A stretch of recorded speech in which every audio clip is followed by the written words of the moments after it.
Hello বন্ধুরা, কেমন আছো? সবাইকে স্বাগত জানাই সুবীর সঙ্গীতের লাইফস্টাইলে। আজকে আমি চলে যাচ্ছি যেখানে আমি থাকি, বিহার, হাজব্যান্ডের কাছে। সেও চলে আসবে, আমিও চলে যাচ্ছি, সেই জন্য যাই হোক। তো আমি এখান থেকে ট্রেনে উঠে গেছি, লোকাল ট্রেনে। এখান থেকে যাব কলকাতা স্টেশন, আর কলকাতা থেকে ট্রেন। তো সেই জন্য আজকে বেরিয়ে পড়লাম। আমার সঙ্গে যাচ্ছে আমার মা বাবা, দুজনেই ছাড়তে যাচ্ছেন। জানি না আসবে কী করে, কারণ ওখান থেকে ট্রেনের খুব প্রবলেম হয়, সেই জন্য। যাই হোক, ওরাও বেরিয়ে গেছে। আমি চলে এসেছি এখানে অনেকটা আগেই চলে এসেছি, কারণ আমার ট্রেন ছিল 8:55-তে। তো আমি প্রায় 7টার সময় চলে এসেছি, 7টা, সাড়ে 7টা, কারণ মাঝেরহাট লোকালটা নেই দেখেছিলাম, সেই কারণে আমি চলে এসেছিলাম। তো আমার ট্রেনও চলে এসছে এখানটা। 8:55 বেজে গেছে, ট্রেনটাও ছেড়ে দিয়েছে, আমরা চলে যাচ্ছি। আমি এখান থেকে আর কবে আসা হবে ঠিক নেই। সবাই ঘুমিয়ে পড়েছে, আমিও খাওয়া দাওয়া করে আমার সিটে চলে গেছি। আমার আপার ছিল, আর শুয়েছিলাম ততক্ষণে। যে আমার সঙ্গে একটা দিদি জার্নি করছিল, সেও চলে এসেছিল। তো তার টিকিটটা আমার কাছে ছিল বলে, তো টিটিকে আমারই বলতে হয়েছিল। দিদি একটু বয়স্ক, তো সেই জন্য মানে উনি বলতে বলতে অত একটা নার্ভাস হয়ে যায়, যার কারণে আমারই বলতে হয়েছিল। যাই হোক, খাওয়া দাওয়া হয়ে গেছিলো আমার, সেই জন্য আমিও শুয়ে পড়েছিলাম। দিদি রীতিমতো নিচে খাচ্ছিল। তো সবাই শুয়ে পড়েছে বলে আমিও আর নামিনি, সেই কারণে। ভোরবেলা, সকালবেলা 6টার সময় আমাদের নামিয়ে দিয়েছে। আমরা ওখান থেকে অটো ধরেছিলাম, অটো ধরে যাচ্ছিলাম হাইওয়ে থেকে যাচ্ছিলাম। তো বিহারটা কিন্তু ভালোই একটু গ্রাম্য অঞ্চল। যাই হোক, আমরা ঢুকে গেছি আমাদের কোয়ার্টার এরিয়ার মধ্যে। কোয়ার্টার এরিয়ার মধ্যে আমরা পৌঁছে যাচ্ছি এখন। আমাদের সামনে এটা ছিল হসপিটাল একটা, মানে আমাদেরই হসপিটাল, সেখানে আমরা চিকিৎসা করতে আসি। তো আমাদের কোয়ার্টার এরিয়ার মধ্যে বাবা কত জঙ্গল হয়ে গেছে, দেখতেই পাচ্ছ তোমরা। বৃষ্টি হচ্ছিলো সেই জন্য, কিন্তু এখানে বৃষ্টি হয় না সচরাচর। যাই হোক, আমরা চলে এসেছি আমাদের কোয়ার্টারের মধ্যে।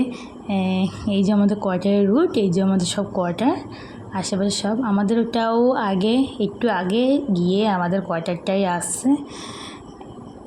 জানি না কেমন অবস্থা আছে কোয়ার্টারটা, প্রচণ্ড নোংরা আছে। হয়তো না, 3 মাস পরে আমি যাচ্ছি, অবশ্যই হবে নোংরা। যাই হোক, আমরা চলে এসেছি। আমরা কোয়ার্টারের সামনে আমরা চলেই এসেছি। এইটা হচ্ছে আমার, মানে পাশে যত কোয়ার্টার আছে সব দিদিদের সঙ্গে পরিচয় আছে মোটামুটিভাবে। সবার সঙ্গে এখনও পরিচয় হয়ে উঠতে পারেনি। যা হোক, বাঙালি দিদি আছে, আসামে আছে, পরিচয়। এইটা একটা চলে এসেছি দিদি বাড়ি। আর আমার এখানে টমি আমাকে ঠিক চিনতে পেরেছে, 3 মাস পরে এসেছি তো কী হয়েছে। ও খুব আমাকে ভালোবাসলো, যে কোথায় ছিলে এতদিন, আমি খেতে পাইনি। খুব খুব মানে ও আমার পিছু ছাড়ছিল না, যেখানে যাচ্ছিলো আমার সঙ্গে সঙ্গে যাচ্ছিলো ও। খুবই মিস করেছে ও। খুবই আমি ওকে ভালোবাসি, একেবারে ছোটোবেলা থেকে আমি ওকে দেখছি। যাই হোক, টোটোওয়ালারা টাকা দিয়ে আমরাও কোয়ার্টারের মধ্যে ঢুকে যাচ্ছি এখন। বাপ রে, কী ময়লা! আমাকে এগাতে আমার টমি চলে এসেছে। যাই হোক, প্রচণ্ড ময়লা হয়ে রয়েছে। বারান্দাটা তো বীভৎস ময়লা। বাইরেটা আপনাকে একটু দেখিয়ে দিই। এই যে হলো বাইরের ভিউ। এখন ভিতরে যাই, তালা খুলে সারপ্রাইজ পাবো হয়তো নোংরার জন্য। তালাটা খোলার পরপরই ভিতরে ঢুকে দেখলাম, বাহ কি সুন্দর ময়লা, প্রচণ্ড ময়লা। যাই হোক, এখন তোমাদের দেখিয়ে দিচ্ছি, দাঁড়াও লাইটটা জ্বালিয়ে, যে কেমন অবস্থা আছে ঘর বাড়ির। বাহ, আমি অবশ্য কিছু রেখে যাইনি, মানে বিছনার চাদর টাদর কিছুই পেতে যায়নি, সব উঠিয়েই গেছিলাম। ফ্রিজটাও ময়লা হয়েছে, টয়লেটে ঢুকায়নি ভিডিওটা করার জন্য। বোতলও সব ময়লা আছে, আর ব্যাগটাও পড়ে গেছে এখানে। আমার সাইকেল, এখানে যন্ত্রপাতি সব ময়লা হয়ে গেছে। বেডরুমটার অবস্থা দেখতে হবে, কি অবস্থা বেডরুমটা আশা করি একটু পরিষ্কার হবে বারান্দা থেকে, কারণ বেডরুমটা আটকানো ছিল। এবার দেখি, আসলে কি বলতো, এখানটা না একটু ভয়ই করে, মানে অনেক দিন পরে যদি দরজা ফরজা খোলো, ঘর বাড়িতে ঢুকতে ভয় করে, কারণ আশপাশে জঙ্গল তো, একটু পোকামাকড় ওঠার চান্স থাকে। তো এই আমার বেডরুমের অবস্থা দেখো।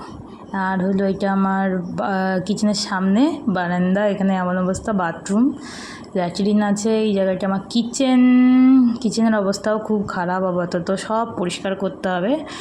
মোটামুটি আমি লেগে পড়লাম, ড্রেসটা চেঞ্জ করে যত থালা বাসন আছে বের করে আমি মেজে নিচ্ছি, কারণ এতদিন পরে এসেছি যেহেতু থালা বাসনটা মাজা খুবই দরকার, তাই থালা বাসন এখন মেজে নিচ্ছি সব টুকটুক করে যতটা পারবো।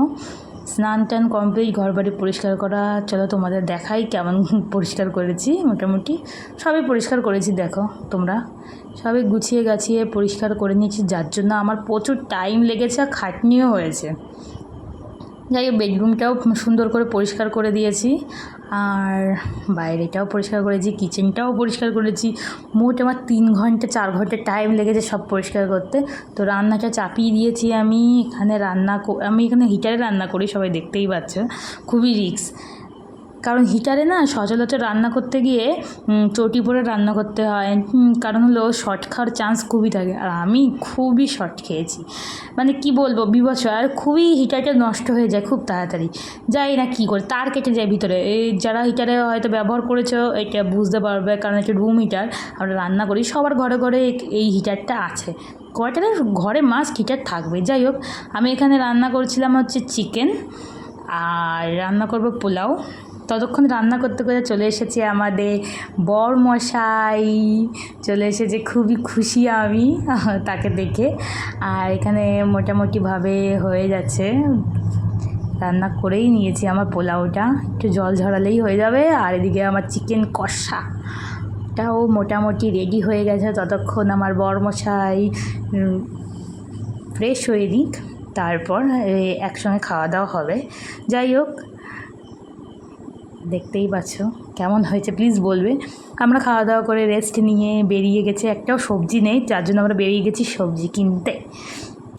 3 মাস পরে দেখা হয়েছে, কত দিন কত বড় অপেক্ষায়। যারা এতদিন ডিস্টেন্সে থাকো নিজের স্বামীর কাছ থেকে, তারাই বুঝবে যে কতটা মানে কষ্টদায়ক।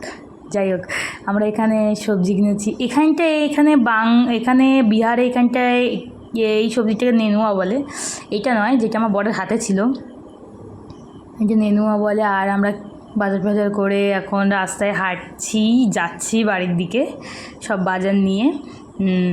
তারপর ভাবলাম যে কী হবে, একটু আইসক্রিমই খাই। তো বড় বললো চলো তুমি কোন আইসক্রিম খাবে বলো, সেই আমি কর্নেটো খেয়েছিলাম। আর এই মুদির বাজার কিছু জিনিস সবজি মশলা আমার ছিল না, নিতে হয়েছে, আর এই কর্নেটোটা খেয়েছিলাম আমি। মশলাগুলো নিয়ে নিয়েছি। আর বর এখানে হাই বলছে, কেমন আছো। জানি একটু মোটা হয়ে গেছে, এত মোটা এর শোভা দেয় না, তবু মোটা হয়ে গেছে। এটা আমাদের গাছের টমেটো দেখো। আর লাস্টে আমি আমার বরকে একটা গিফট করেছিলাম, চকলেট। সবাই ভালো থাকবে, সুস্থ থাকবে। আর আমার ভিডিওটা কেমন হয়েছে প্লিজ একটু কমেন্ট করে বলবে, একটু শেয়ার করো, একটু সাবস্ক্রাইব করো, যাতে আমি আগে আরও মানে ভালো ভালো ভিডিও ছাড়তে পারি তোমাদের সঙ্গে। তোমরা আমাকে সবাই সাপোর্ট করো, আমিও তোমাদের ভরসা দিচ্ছি, আমিও তোমাদের ফুল সাপোর্ট করবো। তো tata, bye bye, good night সবাইকে।